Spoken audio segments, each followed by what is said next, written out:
मैं सबसे पहले श्रीमान राहुल गांधी इनको अपील करना चाहता हूं और चुनौती भी देना चाहता हूं कि अगर उनमें हिम्मत है और वो सचमुच विद्यार्थियों का हित चाहते हैं तो संसद में चर्चा करें।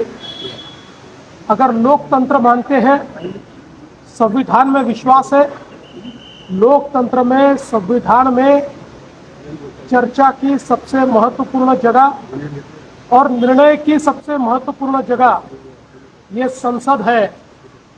आप क्यों भागते हो चर्चा से? क्योंकि आपको डर है कि आपकी पोल खुल जाएगी। जिस प्रकार से आपके शासन में कर्नाटक में पेपर लीक हुए, जिस प्रकार से आपके शासन में तेलंगाना में पेपर लीक हुए, राजस्थान में जब आपकी सरकार थी 8 बार पेपर लीक हुए, और इतना ही नहीं तो पंजाब के आपके शासन में भी, आप पार्टी के शासन में कम से कम 3 बार पेपर लीक हुए। केवल हमारे जो विद्यार्थी है इनके कंधों पर बंदूक रखकर राजनीति करना बंद कीजिए। अगर आपके पास सवाल है तो जवाब मांगिए, अगर सुझाव है तो सुझाव दीजिए और उस पर अमल करने के लिए सरकार को मजबूर कीजिए। लेकिन आपको किसी भी छात्र से कोई लेन देन नहीं है, आपको कोरी राजनीति करनी है। इसलिए मैं वापस कहता हूं, ये भगोड़ापन छोड़िए और संसद में आकर चर्चा करने की हिम्मत दिखाइए। राहुल गांधी और विपक्षी नेताओं को ये चुनौती है कि आप संसद में आकर चर्चा करके दिखाइए। और विशेष रूप से जिस प्रकार से प्रधानमंत्री जी ने इस समूची घटना पर एक कड़ी कार्रवाई शुरू की है, फास्ट ट्रैक कोर्ट तैयार करके जिन्होंने पेपर लीक किया ऐसे लोगों को सजा दी जाएगी।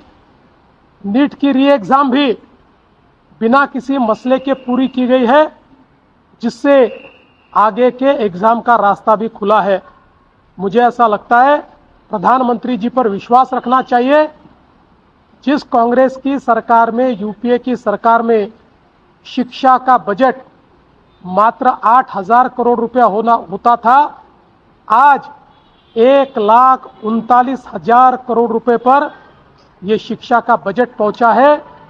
देश में जो हमारे आइकॉनिक इंस्टीट्यूशंस है, आईआईटी हो, एम्स हो, अलग अलग प्रकार की इंस्टीट्यूशंस में अवसर खुले हैं, उसका विस्तार हुआ है। विद्यार्थियों के हित की बात ये मोदी जी की सरकार ने की है। इसलिए मैं वापस कहना चाहता हूं, हिम्मत हो तो संसद में आओ, चर्चा करो। आज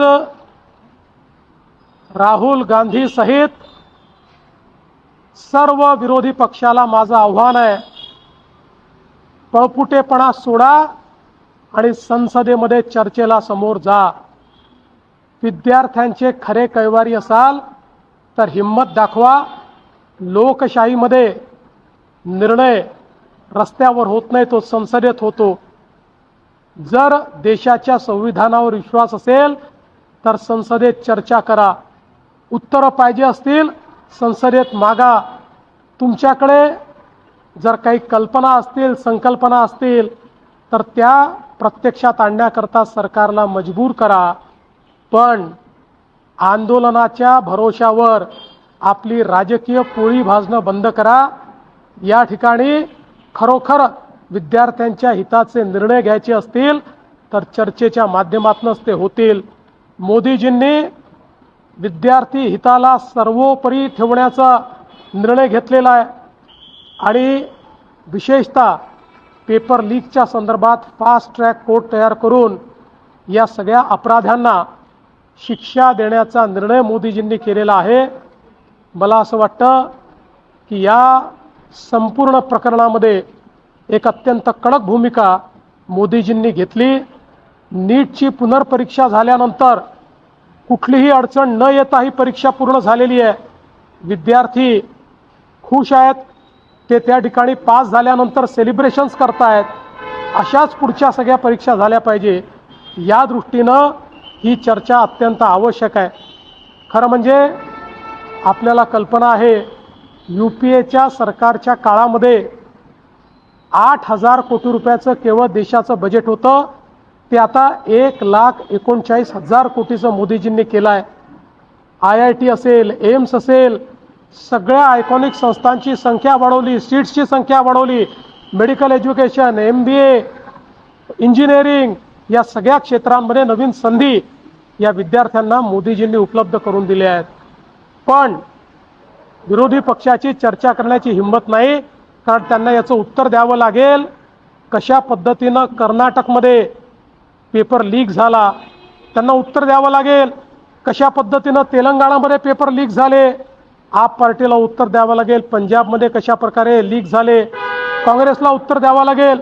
राजस्थानमध्ये त्यांची सरकार असताना 8 वेळा पेपर लीक झाले, त्यांच्या प्रत्येक सरकारमध्ये झालेला घोटाळा बाहेर येईल। आणि म्हणून त्यांना या ठिकाणी चर्चा करायची नाही आहे।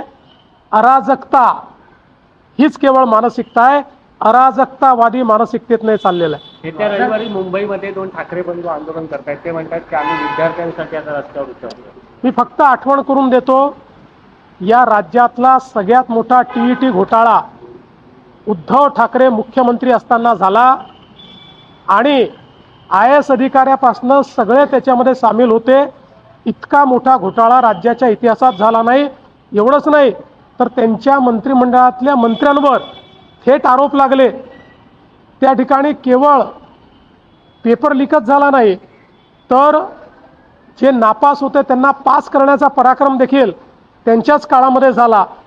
आम्ही तर TETच्या परीक्षेमध्ये घोटाळा होतो लक्षात आल्याबरोबर परीक्षा व्हायच्या आधी घोटाळेबाजांना पकडलं आणि त्या ठिकाणी त्यांच्यावर कारवाई देखील केली। त्यामुळे आपलं ठेवायचं झाकून आणि दुसऱ्याचं पायाचं वाकून हे बंद करा। सर, तिकडे पोलिसांवर मुंबईच्या वेगवेगळे आरोप केले गेलेले आहेत। काँग्रेस असेल, ठाकरे असतील, यांचं असं म्हणणं आहे की पोलीस ड्रग्सच्या धमक्या देत आहेत, पोरांना मारहाण करतायत।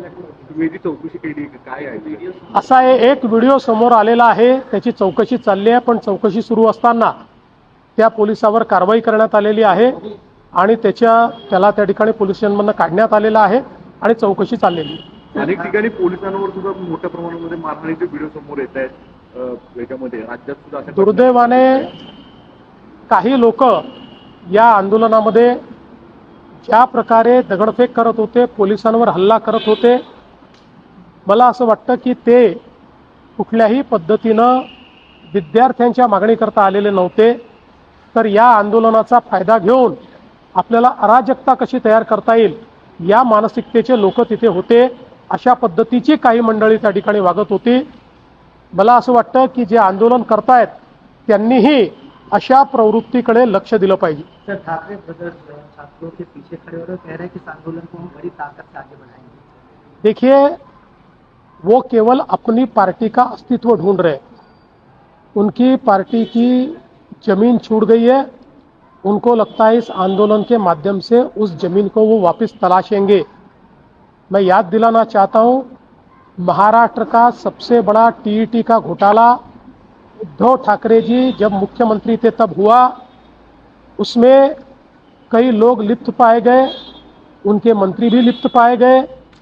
इतना ही नहीं तो उनके काल में हमने ये भी देखा कि पीछे से रिजल्ट में मार्क्स बढ़ाकर रिजल्ट चेंज करके और लोगों को पास किया गया।